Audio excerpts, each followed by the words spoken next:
اور پھر بت کرچی کرچی کر ڈالے۔ رقبے کے اعتبار سے ہندوستان ایک بہت بڑا ملک تھا اور یہاں کے ہندو حکمرانوں نے صدیوں سے ایسے قلعے تعمیر کر رکھے تھے جو ناقابل تسخیر تھے۔ سلطان محمود غزنوی نے شمالی اور وسطی ہندوستان کے تقریباً تمام قلعوں کو فتح کر لیا تھا۔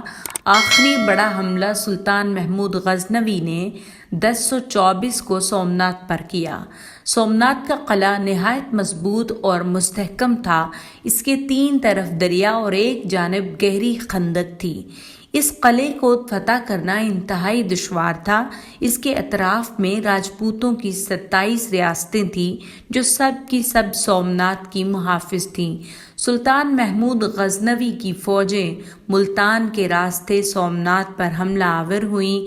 وہ اپنے لشکر میں 3000 مجاہدین اور 20,000 بارادری اونٹوں کا اضافہ کر کے غزنی سے نکلا اور 15 رمضان کو ملتان پہنچ گیا۔ وہ گرم اور خشک صحراؤں کو روندتا ہوا اجمیر پہنچا اور وہاں چند دن قیام کرنے کے بعد آگے روانہ ہو گیا۔ راستے میں اس نے کئی قلعے فتح کیے اور گھومتا ہوا سومنات جا پہنچا۔ یہ ساحل کاٹھیا وار پر ایک بارونق مقام تھا۔ شہر کے وسط میں ایک عظیم الشان مندر تھا جس کی چوٹیاں آسمان سے باتیں کر رہی تھیں اور دریا کا پانی اس کے دیواروں سے ٹکرا رہا تھا۔ اسلامی لشکر کے قریب پہنچتے ہی ہزاروں پجاری فصیل قلعے کی بلند و بالا دیوار پر آ کر کھڑے ہو گئے اور پکار پکار کر کہنے لگے، ہمارا معبود اس لیے تمہیں یہاں لایا ہے کہ سب کو ایک دم ہلاک کر دے۔ تم نے جس طرح ہندوستان کے بتوں کے سر اور پاؤں توڑے ہیں، اسی طرح تمہارے سر اور پاؤں توڑے جائیں گے۔ سلطان نے ان کی طعن و تشنیع کا کوئی خیال نہ کیا اور فوجوں کو پڑاؤ کا حکم دے دیا۔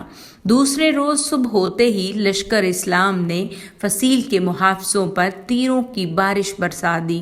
ہندو سپاہیوں کی ایک بڑی تعداد زخمی ہوئی تو انہوں نے فصیل خالی کر دی اور سومنات کے بت کے سامنے جا کر گرے، گڑ گڑا کر رونے لگے اور اپنے معبود سے مدد مانگنے لگے۔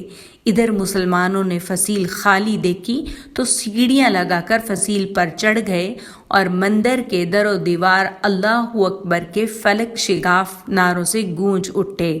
یہ منظر دیکھ کر ہندو سپاہیوں کو غیرت آئی اور تلواریں سوند کر مقابلے پر آ گئے۔ شام تک دست بدست لڑائی ہوتی رہی اور اندھیرا چھانے پر دونوں فوجیں اپنے اپنے مقام پر واپس آ گئیں۔ تیسرے روز مسلمانوں نے پوری قوت سے حملہ کیا مگر اطراف کے راجاؤں کی فوجوں نے ان کو آگے نہ بڑھنے دیا۔ بڑا سخت معرکہ ہوا مگر جنگ کا فیصلہ نہ ہو سکا اور شام ہو گئی۔ اب ہندوؤں کی تعداد بہت بڑھ گئی تھی۔ چوتھے روز انہوں نے قلعے سے نکل کر اسلامی لشکر پر حملہ کر دیا اور مسلمانوں کو گھیرے میں لینے کی کوشش کی، لیکن سلطان محمود غزنوی کی جنگی تدبیروں سے وہ اپنے مقصد میں کامیاب نہ ہو سکے۔ جنگ اپنے عروج پر تھی۔ ہندو سر دھڑ کی بازی لگا رہے تھے۔ پجاری اشلوک اور منتر پڑھ پڑھ کر مسلمانوں کو للکار رہے تھے۔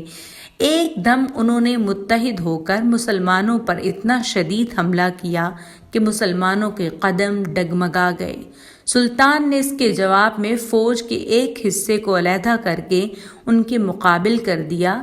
دونوں اطراف جنگ شروع ہو گئی۔ اسی اثناء میں بھیم دیو راجہ اپنی تازہ دم فوج کے ساتھ آن پہنچا اور ہندوؤں کا غلبہ بڑھ گیا۔ سلطان نے دیکھا کہ ہندوؤں کی فوج میں مسلسل اضافہ ہو رہا ہے جبکہ سلطان کا اللہ کے سوا کوئی مددگار نہیں تھا۔ چنانچہ اس نے ایک دھواں دار تقریر کی۔ اس تقریر نے لشکر کی رگوں میں جذبہ جہاد دوڑا دیا اور چند ہی لمحات میں اسلامی لشکر کے مجاہدین شیروں کی طرح بپھر کر جھپٹے اور پلک جھپکتے ہی انہوں نے ہندوؤں کی لاشوں کے انبار لگا دیے۔ بھیم دیو راجہ کے لشکر کے 5-6 ہزار سپاہی ایک ہی حملے میں زمین پر گر کر تڑپنے لگے اور اسلام کے شیروں نے دوسری مرتبہ پھر حملہ کیا